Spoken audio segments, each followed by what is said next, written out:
Bonsoir à toutes et tous. Donc aujourd'hui, c'est un jour très spécial dans le calendrier chassidique puisque nous sommes le lendemain du Bet Iyar, le 2 Iyar, qui est le jour de la naissance d'un géant spirituel, peut-être moins connu du grand public, mais d'une profondeur exceptionnelle. Il n'est nul autre que le Rabbi Maharash de Lubavitch, de son surnom. Son vrai nom, c'est Rabbi Shmuel Schneerson. Rabbi Shmuel a été le 4e Rabbi de Lubavitch de la dynastie Chabad. Il est né en 1834 dans une atmosphère déjà très imprégnée de sainteté et d'exigences spirituelles. Son père n'a été nul autre que le Tzemar Tzedek, un des plus grands géants de la pensée chassidique, et sa mère a été la rabbinite Chaya Mushka, une femme d'une piété et d'une grandeur d'âme impressionnante. Dès son plus jeune âge, le Rabbi Maharash, Rabbi Shmuel, a montré des dons exceptionnels. Il est le plus jeune des fils de son père, du Tzemar Tzedek, et pourtant, c'est lui que son père va choisir comme successeur. Pourquoi? Parce qu'il a vu en lui non seulement une profondeur intellectuelle hors norme, mais aussi une force de caractère, une clarté de pensée, une capacité rare à prendre des décisions fermes, y compris dans des contextes très complexes. Il est connu pour ses dons artistiques. On raconte qu'il jouait magnifiquement bien de la harpe, l'instrument de David HaMelech. Il avait un talent musical rare, et sa voix, pendant la tfila, était bouleversante. Il était aussi un destinateur hors pair, un scribe hors du commun. On raconte que lorsqu'il finissait d'écrire une colonne dans le Sefer Torah, eh bien le haut de la colonne n'avait pas encore séché, parce qu'il était très rapide, il avait de la dextérité dans ses gestes. Mais ce qui le caractérisait le plus, et c'est de cela que je veux vous parler ce soir, c'était sa capacité à voir au-delà des choses. Voilà, on va parler ce soir de voir au-delà des choses. Parce que Rabbi Maharash, il ne se laissait jamais enfermer par les limites. Il voyait plus loin, plus haut. C'est de ça que j'aimerais parler avec vous. Et ça nous amène justement à l'un de ses enseignements les plus connus, qui est ensuite devenu un principe de vie dans la chassidoute générale et dans la chassidoute Chabad en particulier. Cette notion, ce concept s'appelle Lechatrila Hariber. En yiddish, qu'est-ce que ça veut dire? Ça signifie littéralement, dès le départ, on passe au-dessus. Je répète, dès le départ, on passe au-dessus, par-dessus. Alors, ce n'est pas qu'on essaie d'abord de résoudre le problème, puis, si ça ne marche pas, on cherche un plan B, une autre solution. Non. Ici, l'enseignement du Rabbi Maharash, c'est de dire, quand tu es confronté à un obstacle, à une épreuve, à une difficulté dans ta vie de tous les jours, qu'elle soit matérielle, spirituelle, personnelle, familiale, Chas v'Shalom, ta première réaction ne doit pas être la peur, la crainte, ou même l'analyse excessive.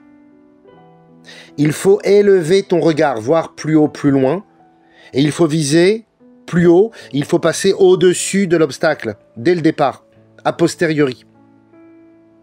A priori, excusez-moi, a priori, lechatrila. Et on le fait, non pas par orgueil, je suis tout-puissant, non. On le fait pas non plus par naïveté, par inconscience, par bêtise, parce qu'on ne sait pas à quoi nous attendre, et on prend des murs. Non, pas du tout. On le fait parce qu'on l'a choisi. Tu choisis de ne pas te laisser définir par la difficulté.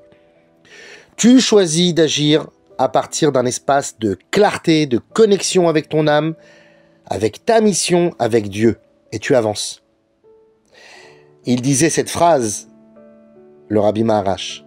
Les gens disent, si tu ne peux pas passer par en dessous, alors essaye de passer par-dessus. Moi, je dis, dit le Rabbi Maharash, dès le départ, passe par-dessus.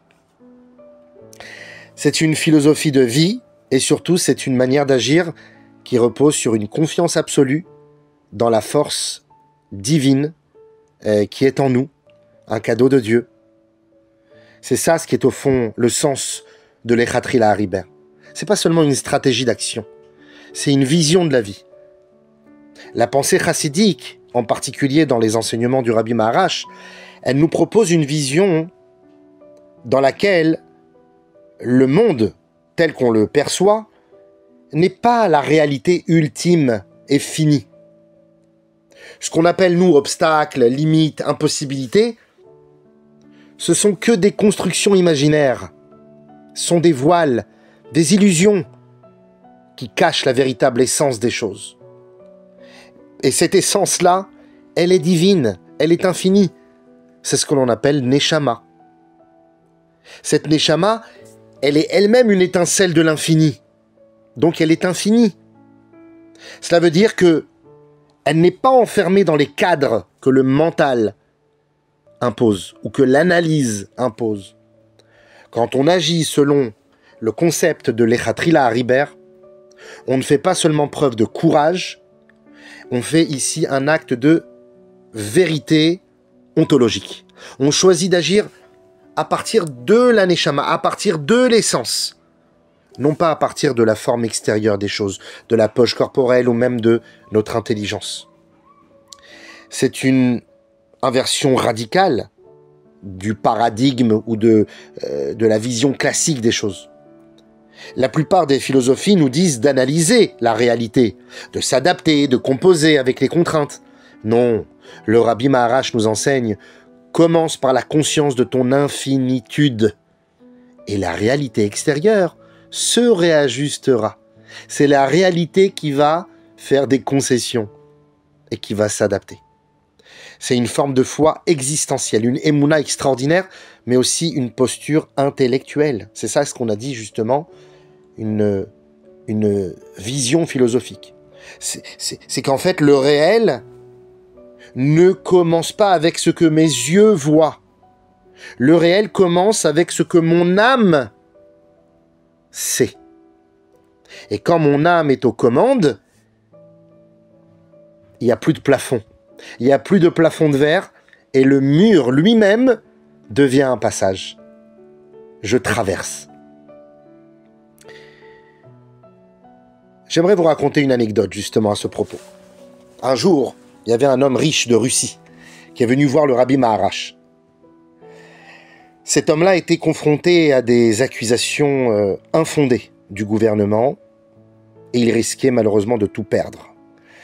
Il avait déjà rencontré les meilleurs avocats, il avait essayé toutes les démarches possibles et inimaginables, mais rien ne marchait. Alors il est venu chez le Rabbi Maharash, presque comme une dernière tentative. Et le Rabbi l'a écouté, il a fermé ses yeux quelques instants et il lui a dit calmement « Allez, je te donne le conseil d'aller directement à Pétersbourg voir le ministre lui-même. » L'homme était abasourdi. « Mais Rabbi, j'ai déjà essayé. Je n'ai même pas réussi à être reçu par le ministre. » Et le Rabbi a insisté. « Cette fois, tu y vas, mais tu y vas différemment. Tu vas avec la certitude que tu seras reçu et que la vérité va éclater. » L'homme, il a obéi, il y est allé, et de façon miraculeuse, il a été reçu par le ministre. Les documents ont été réexaminés et l'affaire a été classée. Il est revenu bouleversé chez le Rabbi, et il lui a dit « Mais Rabbi, comment vous avez su tout ça ?» Et le Rabbi lui a répondu doucement « Quand on agit avec émouna, avec certitude, on attire une nouvelle réalité. » C'est ça l'Echatri Lahariber. Ce n'est pas seulement qu'un conseil réservé aux tzadikim, messieurs, dames. C'est un enseignement pour chacun d'entre nous. Quand on a un défi dans l'éducation de nos enfants, un défi dans notre couple, un défi dans notre avodat Hashem, dans notre vie professionnelle ou personnelle, l'Echatri Lahariber nous dit « N'entre pas dans le labyrinthe de la peur ou du doute. Monte au-dessus du labyrinthe. Prends de la hauteur. Le vol de l'aigle. Rappelle-toi que tu es une âme divine et que cette âme est plus forte que n'importe quel mur. » Une autre anecdote. Le Rabbi Maharash était aussi un homme très actif dans les affaires communautaires et à une époque où on en avait grandement besoin, où les Juifs de Russie subissaient des discriminations terribles, et il voyageait dans toute l'Europe pour défendre les droits des Juifs auprès des gouvernements. Il s'est rendu un jour en Allemagne, en France et en Autriche, et il n'était jamais impressionné par les ministres ou les rois qu'il rencontrait. Il savait pertinemment qu'il représentait quelque chose de bien plus haut que lui-même. Il avait cette prestance, cette force intérieure, cette clarté. Ça aussi, c'est les Khatrila Hariber. Alors aujourd'hui, alors qu'on célèbre sa naissance, c'est un moment idéal pour s'inspirer de lui et de son message. Pas seulement pour admirer un grand rabbin du passé, non, mais plutôt pour se demander à nous-mêmes, dans quelle situation de ma vie j'ai besoin d'élever mon regard? Quand est-ce et où je dois arrêter de ramper sous les obstacles et enfin me décider à passer au-dessus de ces obstacles? Chacun de nous peut faire un petit pas vers cette hauteur.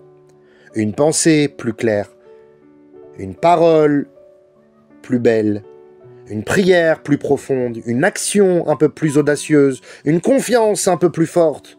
C'est ça l'héritage du Rabbi Maharash. Et comme, et je finirai par cela, le dernier rabbi de Lubavitch, Rabbi Menachem Mendel Schneerson, son descendant, l'a dit souvent, le Lechatrila Hariber n'est pas seulement une stratégie, c'est une manière de vivre la Géoula.